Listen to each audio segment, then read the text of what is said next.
আলাইকুম রহমতুল্লাহ। দর্শক মন্ডলী, আপনারা দেখতে পাচ্ছেন আমাদের উত্তর দুর্গাপুরের ঐতিহ্যবাহী উত্তর দুর্গাপুরের দৌলত আহমদ সর্দারকে। তিনি দীর্ঘদিন সর্দারি করছিলেন। তিনি নীতিবান এবং সৎ সাহসী একজন ভালো মানুষ এবং সর্দার ছিলেন। তো আমরা ওনার বয়স 100 বছর। উনি আসলে খুব অসুস্থ। আসলে আপনাদের কাছে দোয়া প্রার্থনা চাইতেছেন। এই মৃত্যুকালে ওনার শরীর অসুস্থ, আপনারা সবাই ওনার জন্য দোয়া করবেন।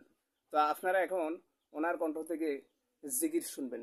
জিকির লা ইলাহা ইল্লাল্লাহ, লা ইলাহা ইল্লাল্লাহ, লা ইলাহা ইল্লাল্লাহ, লা ইলাহা ইল্লাল্লাহ, লা ইলাহা ইল্লাল্লাহ, লা ইলাহা ইল্লাল্লাহ, লা ইলাহা ইল্লাল্লাহ, লা ইলাহা ইল্লাল্লাহ, লা ইলাহা ইল্লাল্লাহ, লা ইলাহা ইল্লাল্লাহ, লা ইলাহা ইল্লাল্লাহ, লা ইলাহা ইল্লাল্লাহ, মুহাম্মদ রাসূলুল্লাহ, মুহাম্মদ রাসূলুল্লাহ, মুহাম্মদ রাসূলুল্লাহ, মুহাম্মদ রাসূলুল্লাহ, তো আমরা মুহাম্মদ রাসূলুল্লাহ, মুহাম্মদ রাসূলুল্লাহ, লা ইলাহা মানুষের কাছে দোয়া চান।